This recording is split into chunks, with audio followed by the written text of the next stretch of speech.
السلام علیکم، میرا نام محمد محسن ہے اور میں دبئی اسلامک بینک میں شریعہ پروڈکٹ ڈیولپمنٹ میں ایز این اسسٹنٹ مینیجر کام کر رہا ہوں۔ اور ہمارے ساتھ آج کے سیگمنٹ میں مہمان ہیں ہمارے ہی دبئی اسلامک بینک کے ریزیڈنٹ شریعہ بورڈ ممبر مفتی ابوبکر سراج الدین صاحب، جو کہ ہمارے ریزیڈنٹ شریعہ بورڈ ممبر ہیں۔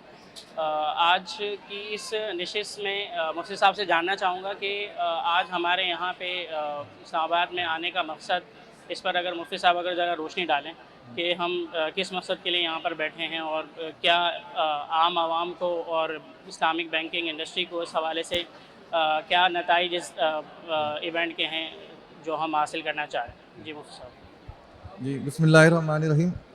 الحمد للہ رب العالمین والعاقبۃ للمتقین والصلاۃ والسلام علی خاتم الانبیاء والمرسلین، اما بعد۔ جی بالکل، آپ کا بالکل ریلیونٹ سوال ہے کہ سب سے پہلے تو ہم یہ طے کر لیں کہ یہ کام ہم جو کر رہے ہیں اس کا مقصد ہے کیا۔ تو جیسے کہ آپ دیکھ رہے ہوں گے، یہ بیسکلی روڈ شو ہے اور ایک اویئرنیس سیشنز کے لیے ایک ڈرائیو ہے جس کو لیڈ کر رہا ہے اسٹیٹ بینک آف پاکستان، کیونکہ ظاہر ہے کہ جب تک ٹاپ سے آپ کسی چیز کو لیڈ نہ کریں تو نیچے تک اس کے اثرات اس طریقے سے نہیں آتے ہیں۔ تو اسٹیٹ بینک آف پاکستان نے تمام اسلامک بینکوں کی معاونت اور فیسیلیٹیشن کے ساتھ اویئرنیس سیشنز کا سلسلہ ایک شروع کیا ہے، جس کی ابتدا کراچی سے ہوئی، جہاں پر ہم نے ڈفرینٹ مالز کے اندر اس طرح کے سیشنز منعقد کیے، مثلا لکی ون مال کے اندر، ڈولمن مال کے اندر۔ اور مقصد یہ تھا کہ اسلامک بینکنگ کے حوالے سے جو اویئرنیس اور آگاہی ہے وہ معاشرے کے تمام طبقات تک پہنچائی جا سکے۔ یعنی مثلاً ہم مدارس میں بھی کرتے ہیں سیشنز، اور سکولز میں بھی کرتے ہیں، کالجز میں بھی کرتے ہیں، لیکن وہاں ظاہر ہے کہ خاص ٹارگٹ آڈینس ہمارے سامنے ہوتی ہے، اس طرح سے تمام معاشرے کے طبقات نہیں ہوتے۔ تو مالز میں کرنے کا ایک آئیڈیا یہ تھا کہ شاپنگ مال ایک اس طرح کی چیز ہے کہ جہاں پر ہر طرح کا آدمی آتا ہے،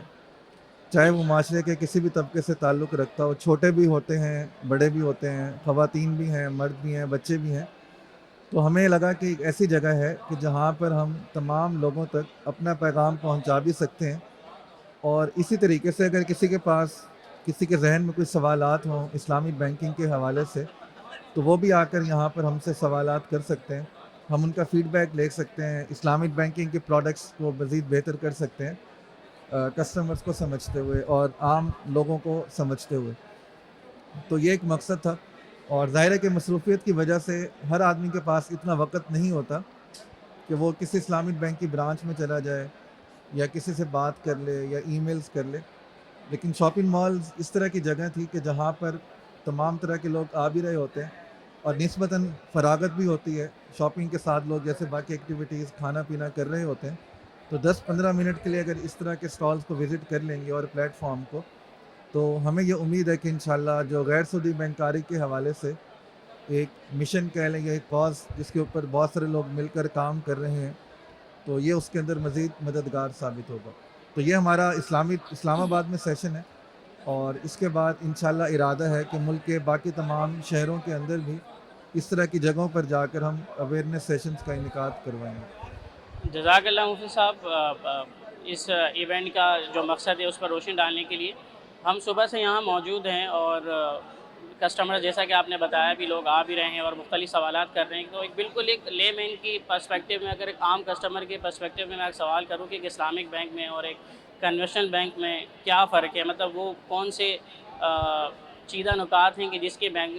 بیسس پر جو ہے اسلامک بینکنگ کنونشنل بینکنگ سے ڈفرینٹ ہو رہی ہے، کیونکہ ایک باہر سے بیٹھ کر دیکھنے والا ایک کسٹمر جو ہے، جو بینک کے باہر کھڑا ہے، اس کو تو بظاہر دیکھنے پر ایسے ہی لگ رہا ہوتا ہے کہ دونوں چیزیں ایک ہی طرح سے آپریٹ کر رہی ہیں۔ تو اس حوالے سے ذرا رہنمائی فرمائیں کہ ایک عام بندے کے لیے، ایک نارمل کسٹمر کے لیے، اگر ہمارے کنزیومرز کے لیے، کہ کس طرح وہ ان دونوں میں ڈفرینشیٹ کر کے یہ فیصلہ کر سکے کہ میرے لیے اسلامک بینکنگ زیادہ بہتر ثابت ہوگی۔ جی بالکل، آپ کا بالکل صحیح سوال ہے۔ اگر ہم آسان الفاظ میں دیکھیں اور سمجھنا چاہیں کہ اسلامک بینکنگ یا غیر سودی بینکنگ ہے کیا، اور جو مروجہ بینکاری چل رہی تھی کنونشنل بینکنگ، اس سے یہ کس طرح سے مختلف ہے، تو دیکھیں جو سودی بینکاری تھی، جس میں سب کو تقریباً اندازہ ہے کہ وہاں پر آپ مثال کے طور پر بینک سے اگر فائنینسنگ لے رہے ہوتے ہیں یا لون لے رہے ہوتے ہیں، تو بینک آپ کو لون دے دے گا، اور اس کے اوپر مثال کے طور پر سود چارج کرے گا اور آپ سے اصل رقم سود سمیت واپس وصول کرے گا. اس میں اصل بزنس کے اندر جو پیسے لگائے گئے تھے اس میں پروفٹ ہوا یا لاس ہوا یا اس کا کوئی بھی آؤٹ کم ہوا، اس سے اس کا کوئی سروکار نہیں ہوتا، بلکہ سودی بینک کو صرف اس سے غرض ہوتی ہے کہ ہم نے جو لون کے پیسے دیے تھے کیا ہمیں وہ سود سمیت واپس مل چکے ہیں یا ملیں گے یا نہیں. غیر سودی بینکاری میں ایسا نہیں ہوتا. غیر سودی بینک نہ سود لیتے ہیں نہ سود دیتے ہیں. اسی مثال کو اگر ہم سامنے رکھیں تو اگر کسی کسٹمر نے اس کو رقم چاہیے، مثال کے طور پر ٹیکسٹائل کا مالک ہے یا کوئی اور کنزیومر کی اگر ہم مثال لے لیں، کسی نے گاڑی خریدنی ہے، کسی کو گھر چاہیے، تو وہ اپنی ضرورت آ کر غیر سودی بینک کو بتائے گا. اور غیر سودی بینک کے اندر پراپر ایک ڈپارٹمنٹ ہوتا ہے پروڈکٹ ڈیولپمنٹ کا، جن کا کام ہوتا ہے کہ کیس ٹو کیس بیسس پر ہر کسٹمر کی ضروریات کو سمجھتے ہیں، اس کے بزنس کو سمجھتے ہیں، اس کی مارکیٹ کو سمجھتے ہیں، اور پھر اس کے لحاظ سے ایک سلوشن اس کے لیے ڈیولپ کرتے ہیں جو اسی کے لیے سوٹ کرے گا اور وہ مکمل شریعت کے اصولوں کے مطابق ہوگا. کہ مثال کے طور پر اگر کسی کسٹمر نے اس طرح کا کام ہے کہ اس کو باہر سے مشینری امپورٹ کرنی ہے، تو وہ مشینری بینک امپورٹ کرے گا اور امپورٹ کرنے کے بعد وہی چیز کسٹمر کو کرائے پر دے دے گا. تو مشینری کا مالک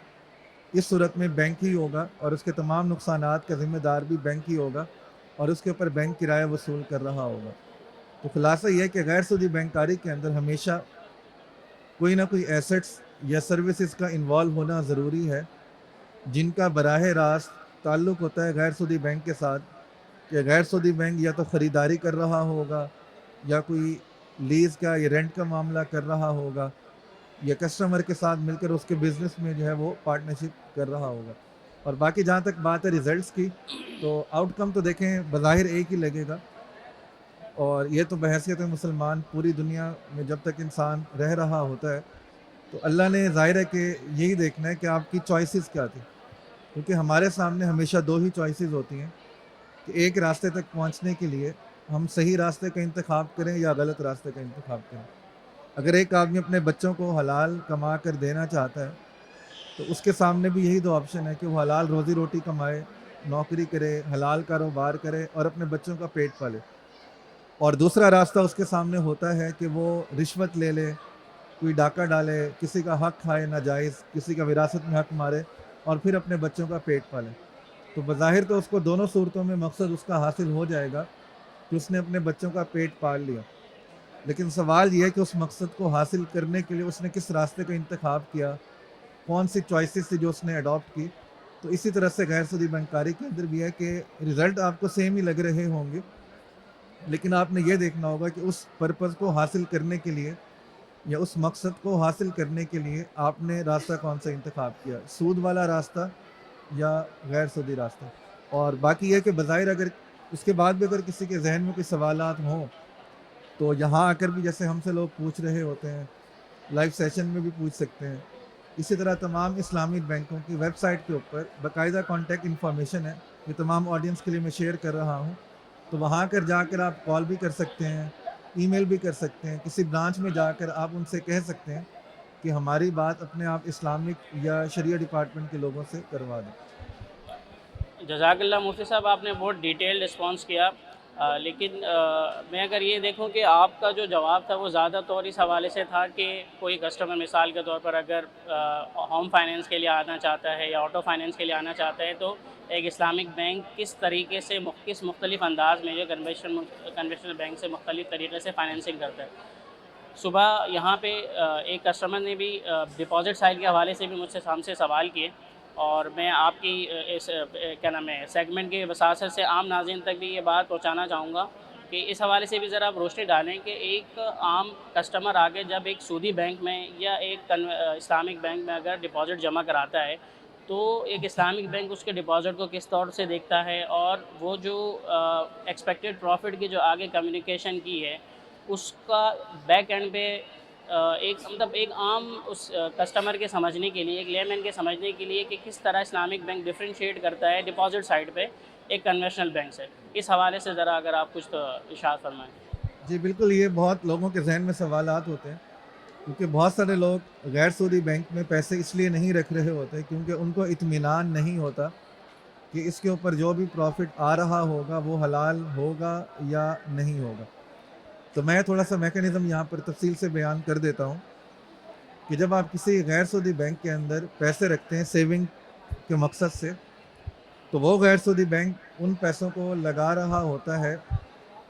مختلف کاروبار کے اندر. جیسے میں نے آپ کو مثال دی کہ وہ کوئی کرایہ داری کا معاملہ ہوگا، کوئی چیز فروخت کرنے کا معاملہ ہوگا، کوئی بزنس پارٹنرشپ کا معاملہ ہوگا، اور وہاں سے جو بھی ایکچوئل پروفٹس آ رہے ہوتے ہیں، ایکچوئل کا میں لفظ استعمال کر رہا ہوں کیونکہ غیر سودی بینک کے اندر پروفٹ آپ کا گارنٹیڈ نہیں ہوتا. اگر غیر سودی بینک نے آپ کے پیسے لگا کر کوئی پروفٹ کمایا تو وہ آپ سے شیئر ہوگا، اور اگر انہوں نے کوئی بھی پروفٹ نہیں کمایا بلکہ نقصان ہوا تو وہ بھی آپ سے شیئر ہوگا. گارنٹیڈ نہ آپ کا اصل سرمایہ کیپٹل ہوگا، نہ ہی اس کے اوپر پروفٹ ہوگا. اس صورت میں اگر وہ پیسے لگا دیں اور وہاں سے کوئی بھی پروفٹ آ جائے تو جتنا بھی بینک نے پروفٹ کمایا تھا